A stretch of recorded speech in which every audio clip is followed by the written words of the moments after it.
Thank you very much. Thank you for the kind introduction. And it's very good to be here today and to be able to talk to you about some of my work. I'm going to talk about a couple of just two examples of experiments or reactions which I've looked at in the last few years. Before I do that, I'll just give a quick introduction just so in case people aren't aware of where I'm from and where Guildford is. So Guildford is just here. It's about 30 miles southwest of London. So it's very easy to get into London. It's about 30 minutes on the train, 35 minutes. And unlike here, we have all sorts of weather. We have sunny blue skies. We have lots of snow. It gets very cold and snowy. And we have lots of water. You can't see it here. The picture hasn't come out very well. This picture was taken 2 Christmases ago. There's supposed to be quite a small river going through the middle here, but there's water everywhere. It flooded enormously. But most of the time, or I would say most of the time, our campus looks like this. So it's a very beautiful campus, lots of green. It's very nice. The new building here is actually a medicinal health building. So they do lots of biochemistry and things related to medicine and nursing. The chemistry building is this ugly concrete building which they've hidden behind lots of trees.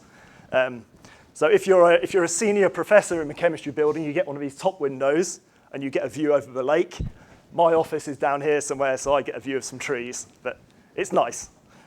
So please, if anyone ever visits London or Cambridge, Guildford in particular, please come and see me.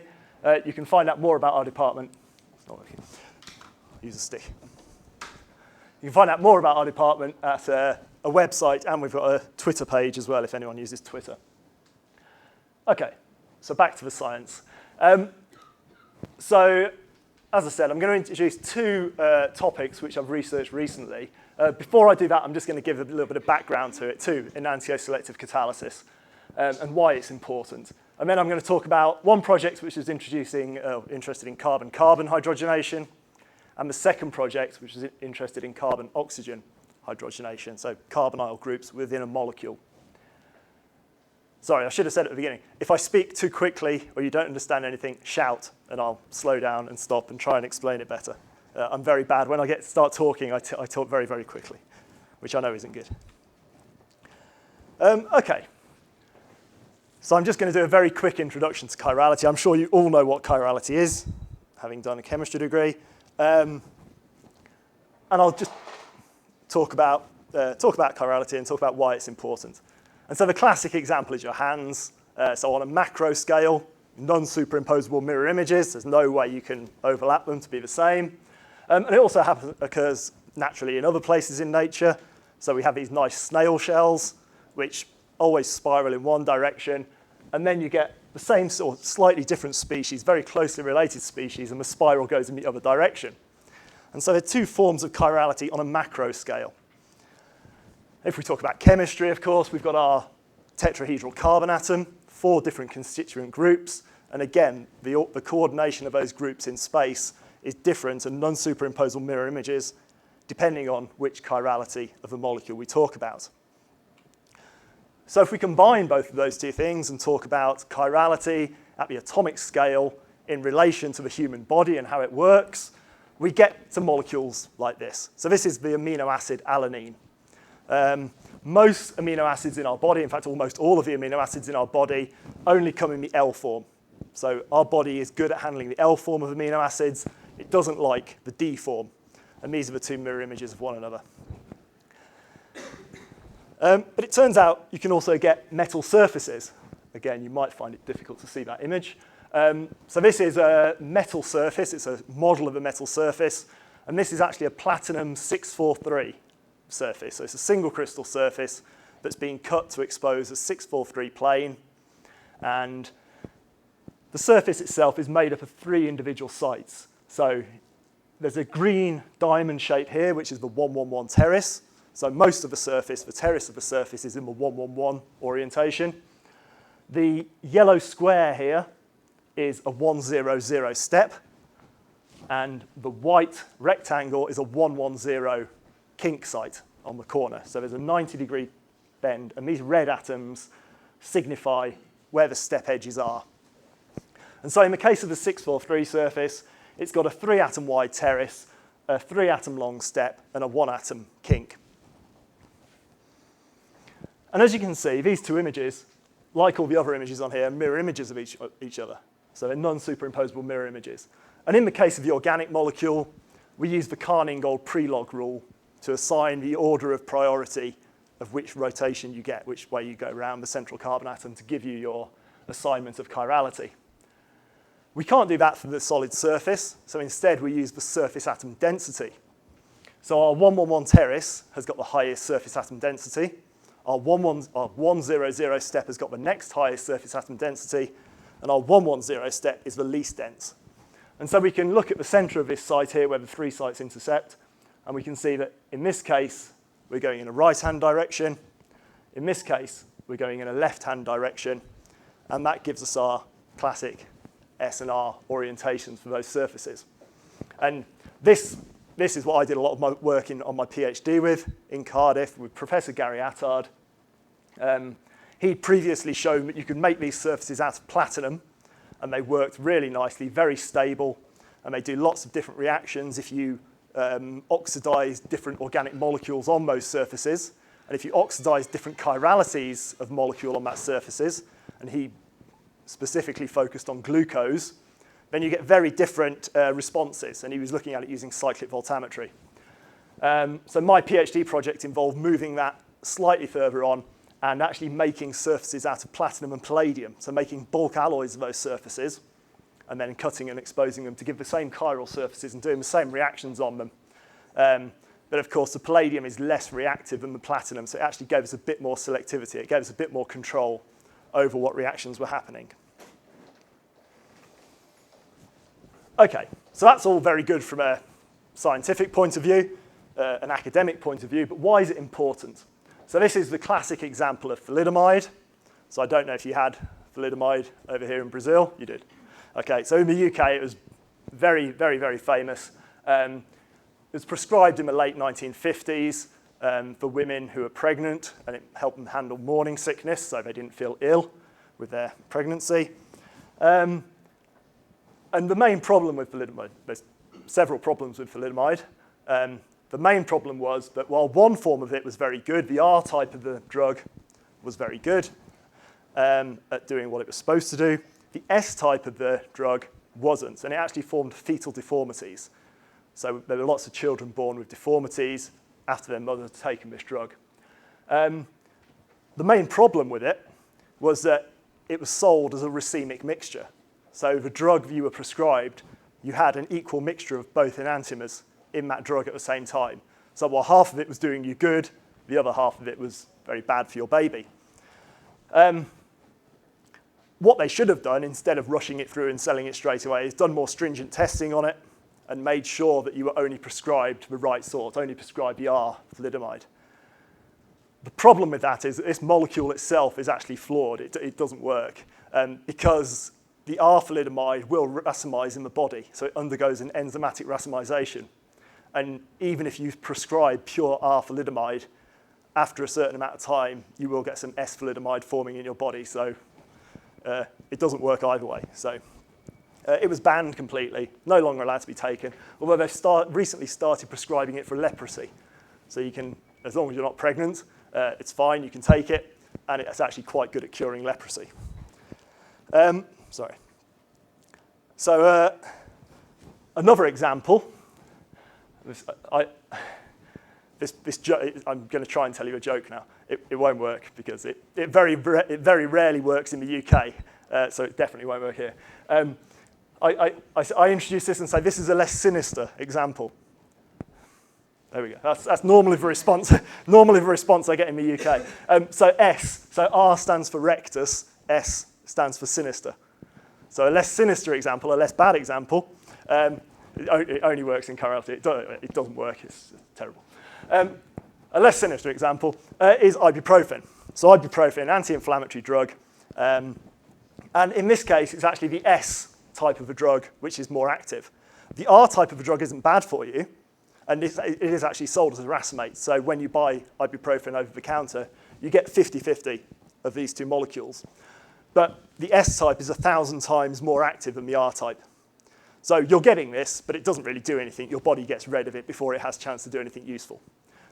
So what we'd like to do is be able to create drugs which were pure S-ibuprofen, and then you'd have to take only half as much, which is always a good thing. You don't want too much drugs floating around your body. So just to highlight the importance of this type of chemistry, in 2001, Sharpless, Naori, and Knowles were awarded the Nobel Prize for their work on particularly this kind of chemistry, although they all focused on the homogeneous side of it. They were all homogeneous catalysis chemists. So that's all very nice, but how can we actually use this in a useful way? What good is it to anyone? So we'd obviously like to be able to make all these drugs chirally pure. As I said, there's problems with introducing racemic mixtures. So what we'd like to do is do a reaction where you knew you were only ever getting one type of a drug out of it in the first place. So there's several ways to do this. The first way is what they pretty much do now, is to do the reaction, get a mixture of everything, separate it out, and then throw half of it away, which, as you can tell, is very wasteful. There's homogeneous catalysis. So homogeneous catalysts are very, very good at chiral reactions. They're very selective. And they work very nicely on a small scale. But when you try and scale up to industrial scales, what industrial companies don't want to do is run enormous batch reactions where everything's in one go, because you have the added expense of trying to separate everything out at the end. And if any of these these are normally transition metal complexes, if any of the transition metal complexes get left in the resulting drug, your product, then that can be bad for the patient as well. So what industrial actually wants to do is run everything as a heterogeneous catalyst, where you can have a fixed reactor bed, and you pass reagents in at one end, and you collect your products at the other end in a bucket, and then you sell it for outrageous amounts of money, without all the added expense of scaling up and separation and all sorts of things like that. But heterogeneous catalysis itself falls into many different ways. So one way that they currently do heterogeneous catalysis is by taking a homogeneous catalyst, and in this case it's a ruthenium transition metal complex, putting a linker group on it, and having that attached to the silica surface. And the silica is there so that it's easy to handle and you can filter it out at the end of a reaction, or you can attach it to the inside of a silica tube. But by doing that, you're basically removing one of the benefits of a homogeneous catalyst. So one of the major benefits of homogeneous catalysts is that they can move freely in three-dimensional space, and therefore they get excellent interaction with all the different reagents in the mixture. And as soon as the reactions happen, they can move off and find something else. But by tethering them, you're removing one of those degrees of freedom. And what you're actually doing is taking a catalyst which was very, very good and making it worse just so that it's easy to handle. So I don't really like that. I'd like to design something from the ground up that actually worked properly. One of the other ways, I've already said, we've got these solid metal chiral surfaces. So what I'd really like to do is have a surface which I knew every single site on, the beauty of a single crystal surface. They're very, very highly ordered. You know exactly what all the different atoms are in space. But being a single crystal, being a bulk metal, and this being platinum, it costs a lot of money to have a very small surface area. So again, from an industrial point of view, it's not ideal. One way around this, and this is, again, is something which my PhD supervisor, Professor Gary Attard, has done since I left the group, was to use these surfaces as a model and to actually look at nanoparticle surfaces and model the nanoparticle surfaces. And actually, you can see that these corners and step edges are actually quite good models of the edges and corners on a nanoparticle. But because a nanoparticle is spherical, it has a mixture of both. So every time you have one corner going in one direction, at the other end of that step edge, you have a corner, the same corner going in the other direction. So you've got the two chiralities there. So while on a microscopic scale, the individual sites on the nanoparticle might be chiral, overall they're racemic because you've got equal amounts of both. So what he's done is some really nice work where he can selectively block just one type of the corner. So you absorb a molecule onto the surface and you block every other corner site to leave you with a chiral nanoparticle. And it's worked to an extent, although you have problems with leaching. The molecule sometimes comes off and you end up with a racemic mixture again. My preferred method to do this, and what I'm going to talk about more when I get to the examples, is to take an achiral surface, like a nanoparticle, and put something that's chiral onto it.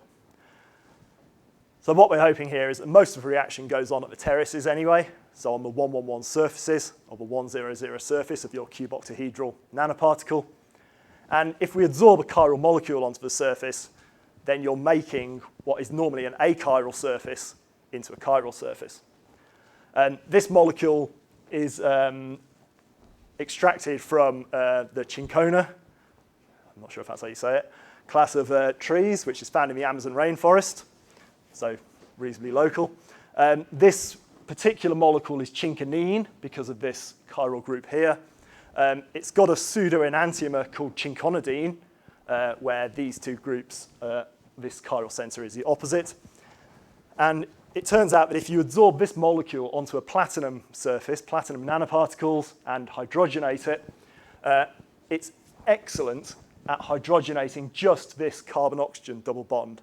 So this molecule is methyl pyruvate, and when you undergo that reaction at fairly moderate temperatures and pressures in methanol solvent, you get chemoselective and enantioselective hydrogenation of just that carbon-oxygen double bond to give you the alcohol group. And this is a methyl lactate molecule.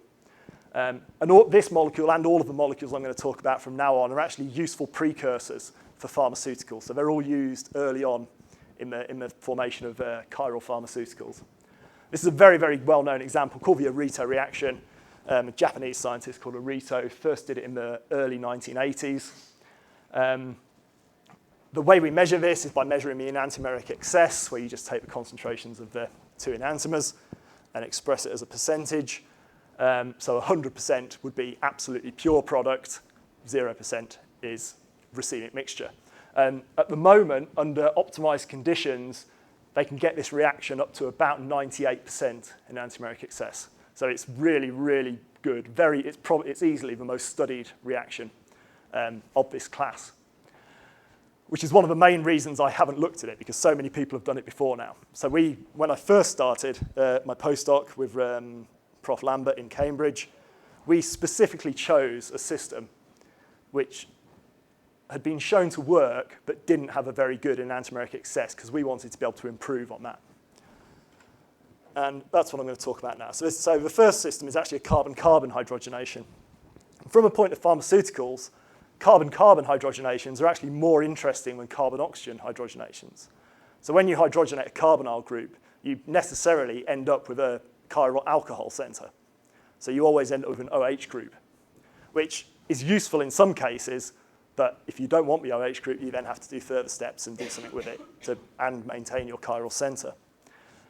By doing a carbon-carbon hydrogenation, what you can do is influence the chirality halfway through a carbon backbone. So if you've got a long molecule, you can actually change the shape of that molecule by introducing a chiral center in the middle of it. So before I go on, I'm going to highlight a few of the people who did this work with me. So this is Prof. Lambert, who was the professor when I was doing my postdoc. This is Alex McIntosh, who did most of the experimental work. He was a PhD student working on the project at the time. Towards the end of it, Simon Beaumont took over. Simon is now an academic in Durham. George came along on the synchrotron trips, and George is now an academic he was at Hull, but he's just in the process of moving to Aston, which is in Birmingham, right in the centre. And John and Ben are organic chemists who we collaborated with. They started in Cambridge, and then towards the end of the project, they both moved. John was a professor there. They both moved to Oxford, and they're still. Ben has actually finished his PhD now, and John is still in Oxford with a very successful organic chemistry group. And Silvano and Luca are the beamline scientists at the electrosynchrotron, which we're very lucky in Europe. I know you're lucky here because just down the road you've got the synchrotron at Campinas. In Europe, we have a selection. We have a choice of synchrotrons. In fact, most of these countries have a synchrotron of some sort. Some of them have got two if they're greedy. So Elettra is in the very northeast of Italy, right near the Slovenian border. Very nice place to go and visit if you weren't doing 12-hour night shifts, but it's not bad. So this is the one synchrotron I used during this particular work, and I'll talk about some of the other synchrotrons later as well. Okay, so here's our system that we chose to study. So this reaction was first studied in the late 80s by the group of Antal Tungler in Hungary. And he showed that if you take this alpha-beta carbonyl ketone isophorone and add it with a 1-to-1 stoichiometric ratio of proline, the chiral amino acid, and then hydrogenate that over a palladium catalyst, you get TMCH, trimethyl cyclohexanone. And depending on which chirality of proline you use, you get a modest enantiomeric excess of the TMCH molecule. And I think probably the best he got was about 60% enantiomeric excess, but at quite low yields, always about 30–40% yield. And so we sort of saw this and decided it was an interesting system because it's a carbon-carbon hydrogenation. So it's chemoselective again. You're selecting to hydrogenate the carbon-carbon and leave the carbon-oxygen alone. And because of a modest yield and modest EE, we decided it was something we could actually look at and hopefully improve. So just a quick summary of the initial findings from Tungler's work were that he proposed that it went through this iminium ion. So the carbon-nitrogen double bond in the center of this complex, which formed between these two species. And he said that this held the two rings rigid to one another. So the two rings were always planar. There was no free rotation between them, which meant that when this thing adsorbed on a surface, it was always absorbing in one particular orientation, which meant that the hydrogen on the surface could always attack from one side. And that's what he said led to the enantiomeric excess. He based his findings on a couple of premises. The first being that if you added water to the normally pure methanol solvent, what he said you were doing was pushing the equilibrium back in this direction, so you were stopping this complex forming, and you were reducing the enantioselectivity. And he found that. He found that if you added water, the enantioselectivity went down. He also found traces of this complex molecule in his final reaction mixture, which he said was a result of a complete hydrogenation of the iminium complex. And so combining the fact that he found this and the water, he said, well, it must be happening through an iminium ion. I'll go on to show you that actually by any other route you get this as well. So this isn't exclusive to going via an iminium ion. Okay, so we tried to break down his reaction and his mechanism by studying it bit by bit. What we did was some UV. The 235 nanometer peak here is the pi star transition on the isophorone, and the 277 is the iminium, an enamine, not the iminium, an enamine.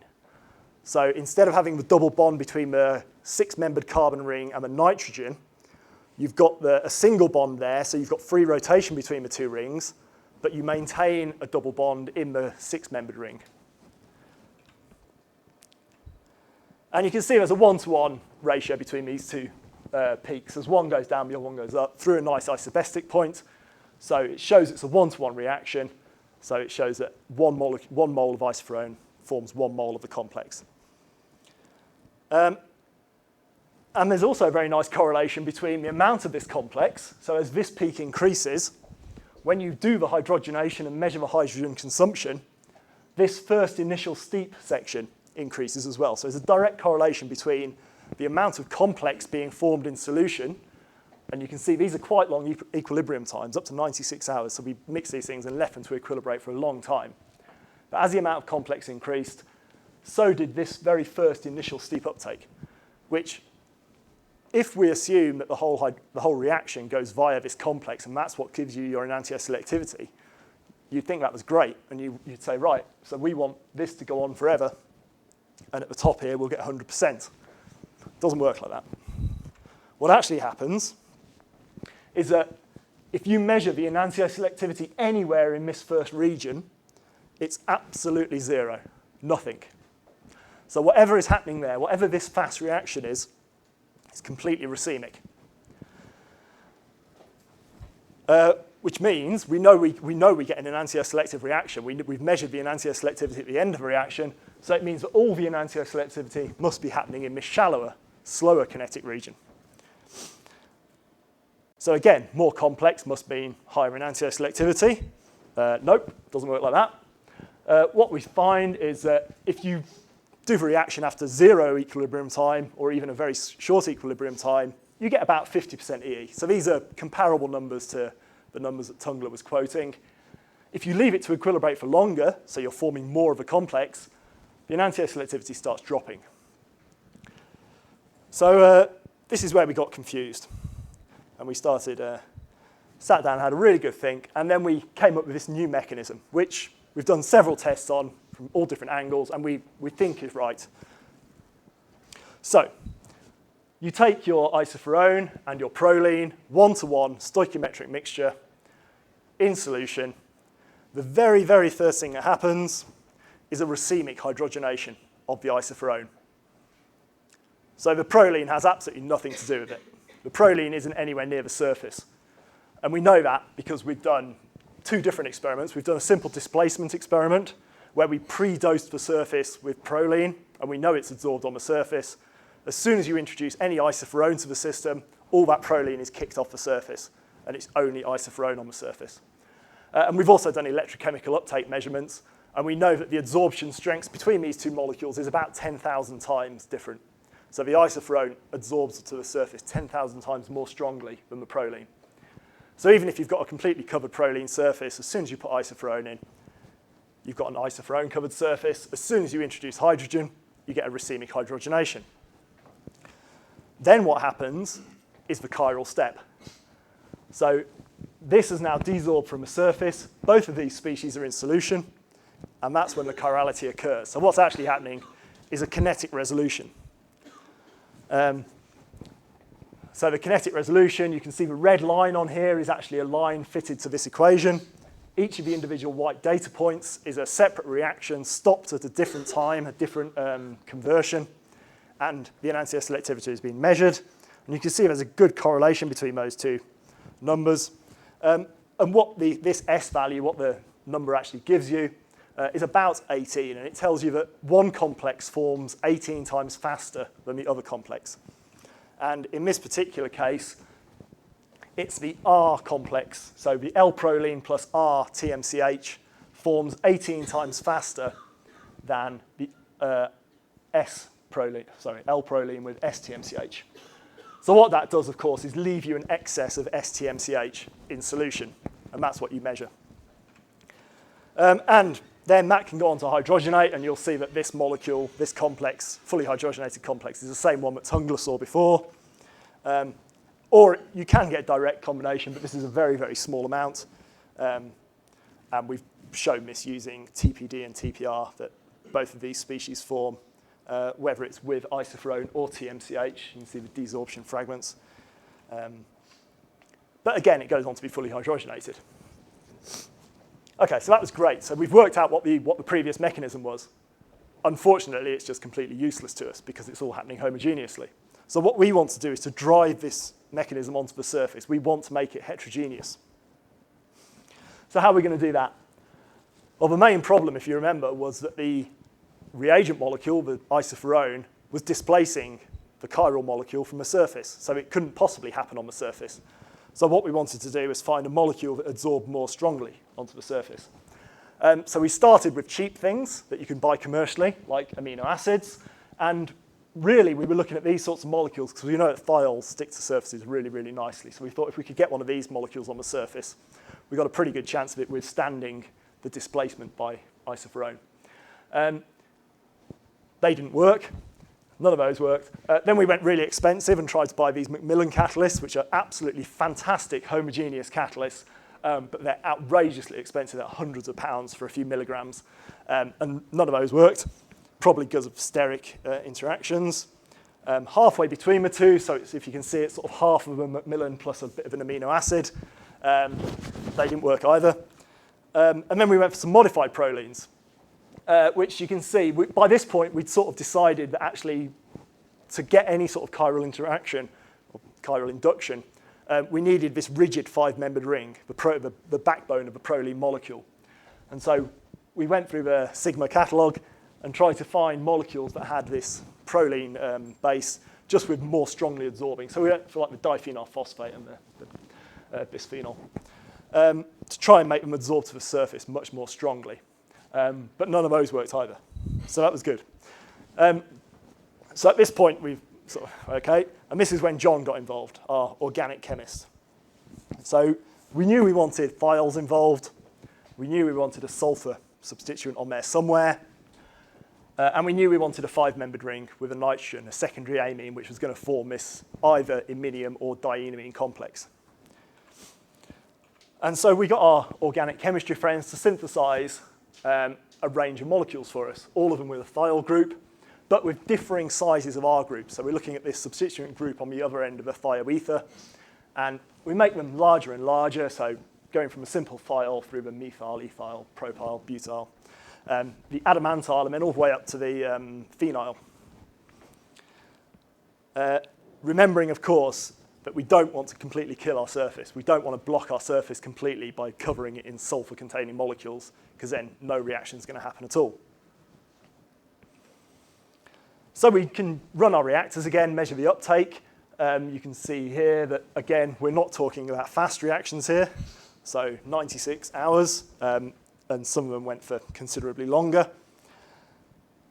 And the important thing here, okay, so we're getting some enantiomeric excess, up to sort of 10%.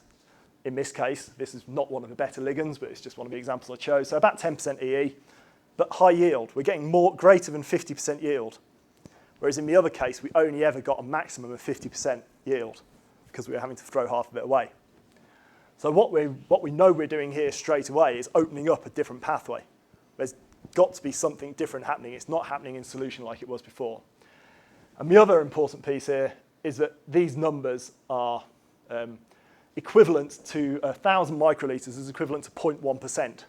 So instead of having to use 1-to-1 stoichiometric ratio between our chiral ligand and our reagent molecule, our isophorone, we're now using 1,000 times less. So what we've got is a truly catalytic system that we think is happening on the surface. So we did this for all of our different ligands, and we can combine all the results into one graph. So we start with a thiol, and again, this is just one bottom corner of a very, very big graph with lots of data on it. Start with a thiol, and we find that for most of the loadings we tested, we get pretty much no EE at all.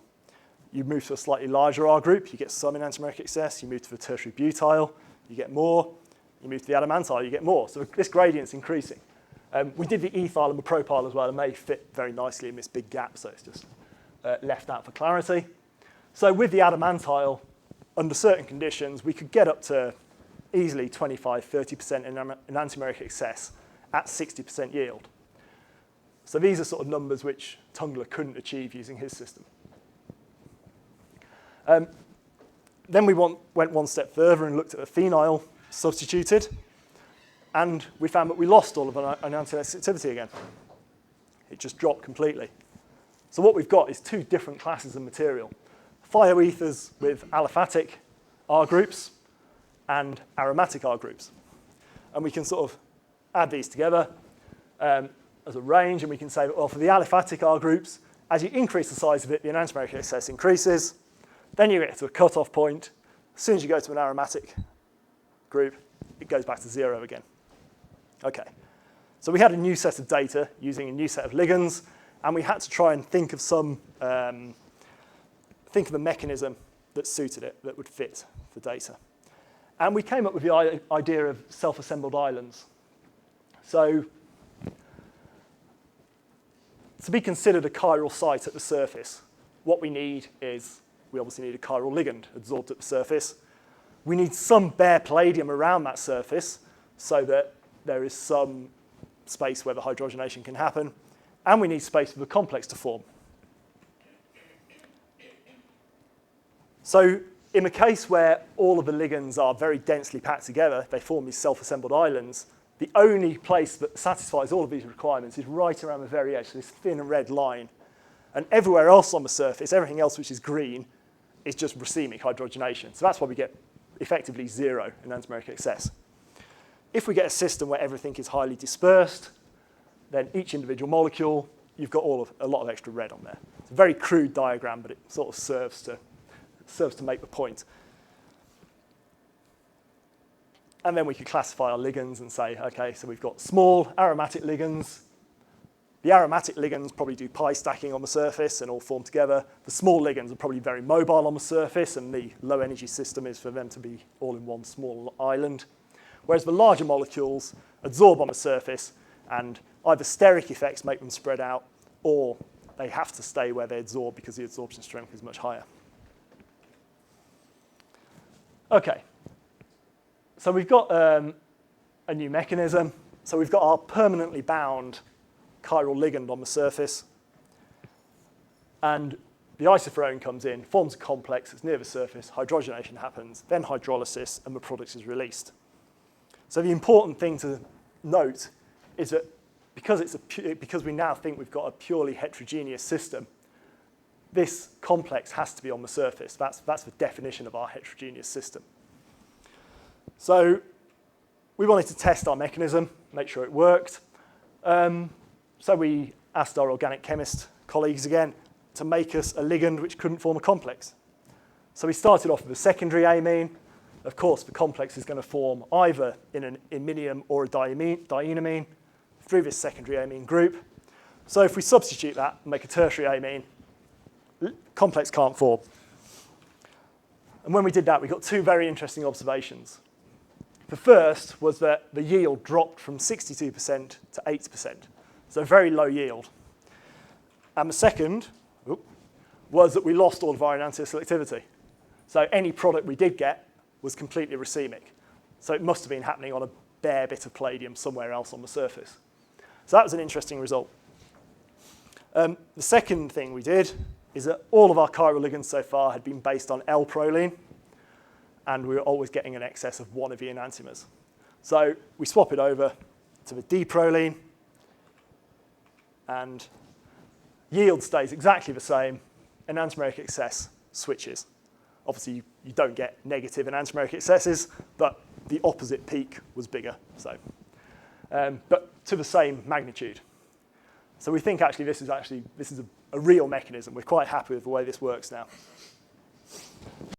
I'm going to skip over the Nexas. This is the work we did at Electra, and it just showed that we used Nexas to look at the bonding orientation of these molecules on the surface, and then related that back to high-pressure hydrogenation reactions, which showed that actually when we lose the gem dimethyl groups, we get a much lower enantiomeric excess, and it's to do with the interaction between the tertiary butyl group on the ligand and the gem dimethyls. So it's a steric effect more than anything else. Okay, so this is just conclusions wrapping up this first carbon-carbon hydrogenation. And I'll very quickly talk about the carbon-oxygen hydrogenation. Is the clock on this right? Is it actually 5 to 3? Is it? Right, okay. I'll do this very quickly then. Right, so another system, some more synchrotrons, different collaborators. This is Professor Georg Held, who's a professor in surface science at Reading. This is Ben, who's the beamline scientist at the Swiss Light Source. This is Robert Seidel, who was the beamline scientist at Bessey in Berlin. So there's Bessey in Berlin. The Swiss Light Source is in the north of Switzerland. Some more of this work was done at Electra, and some of it was done at Max Lab as well, which is in Lund. And Georg Held now, the professor at Reading, half of his time goes towards being a beamline scientist at Diamond. He's just making a new beamline to be able to do ambient pressure XPS. So that'll be online in the next couple of years, hopefully. Okay, so different system, similar looking molecule to the one I spoke about before, but with the Arito reaction. Here, instead of being an alpha ketoester, this is a beta ketoester, so methyl acetate. And when you hydrogenate this, you can actually use nickel for this instead of platinum, so it's much cheaper immediately. And you get the same chemoselective and enantioselective hydrogenation when you introduce a chiral modifier. And in this case, the chiral modifier is either tartaric acid or alanine, both of which are very cheap, both of which are freely available, very pure, in comparison to the chinconine I spoke about before, which is actually pretty expensive. So we're using a much cheaper metal and a much cheaper chiral ligand. So this is a good system to look at if we're talking about commercial interests. So lots of work has been done on this before. The infrared studies and the liquid phase reactor studies are normally done using Raney nickel. So Raney nickel is the nickel aluminium alloy that you then leach with sodium hydroxide that leaves you a very porous nickel system. But it's very poorly defined. No one really knows what the surface looks like. And of course, at the other extreme, this is the sort of thing my collaborator Georg does. He takes away single crystals to synchrotrons and does very high resolution XPS, very high resolution NEXAFs, to look at the absorption of individual molecules with individual crystal surfaces. And we don't need to know that. I'll skip over that. And what we have here is a gaping hole in the middle called the pressure and materials gap.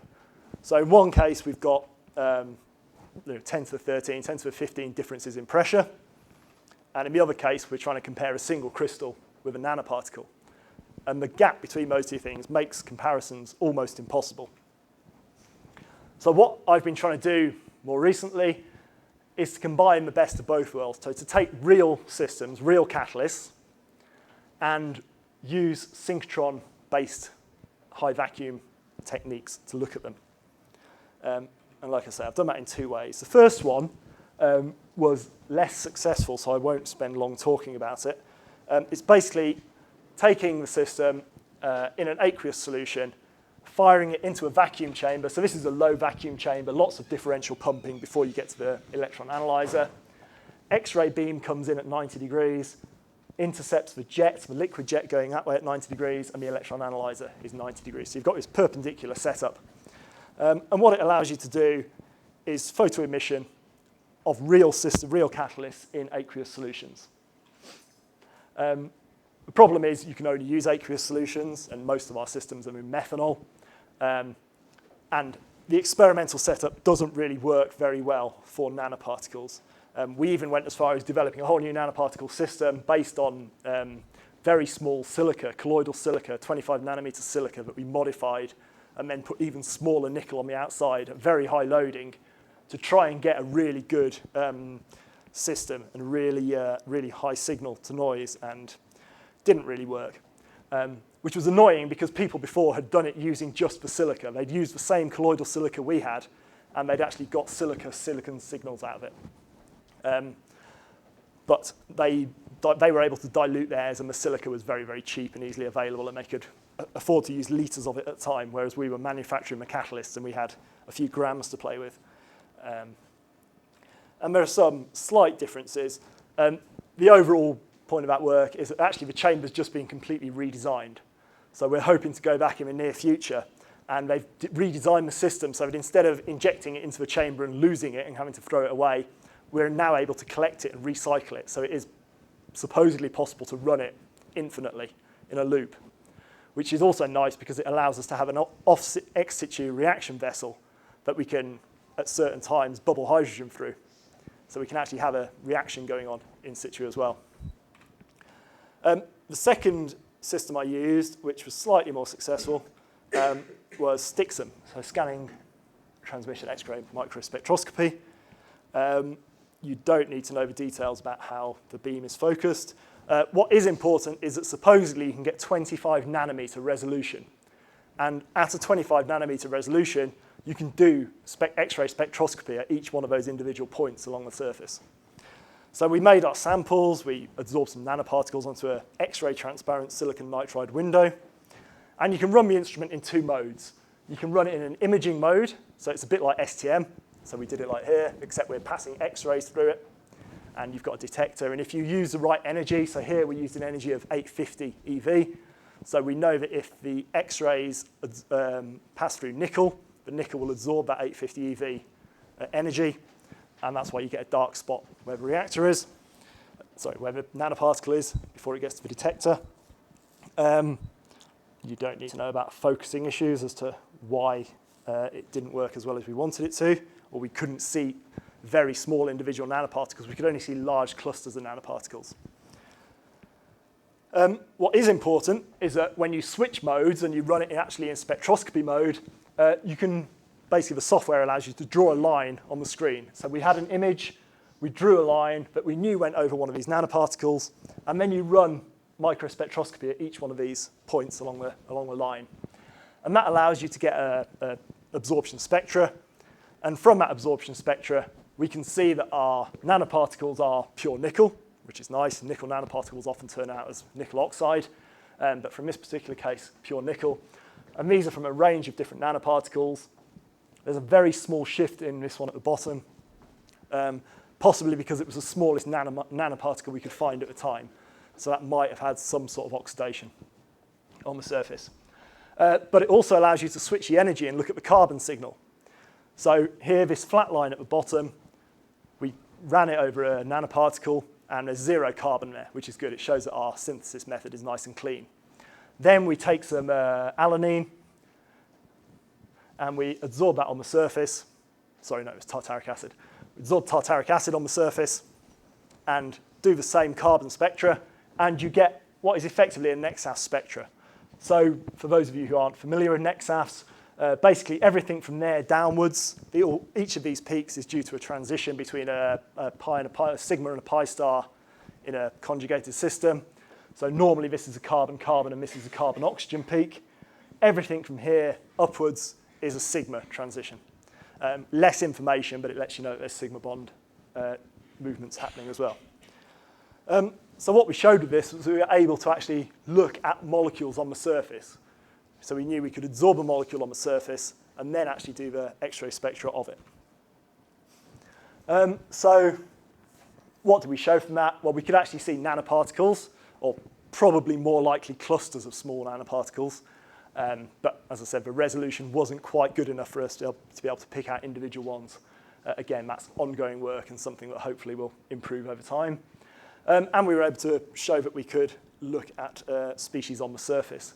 What we'd really like to do is to take 2 of these windows and sandwich them together and actually run it as a cell and have a reaction flowing through it that, like the other system, we can hydrogenate externally. And so you can actually watch the reaction happening in situ by watching the changes in that carbon and oxygen signal. And that is all I was going to say today. Sorry if it was a bit rushed at the end, but thank you for your attention. I'm happy to answer any questions.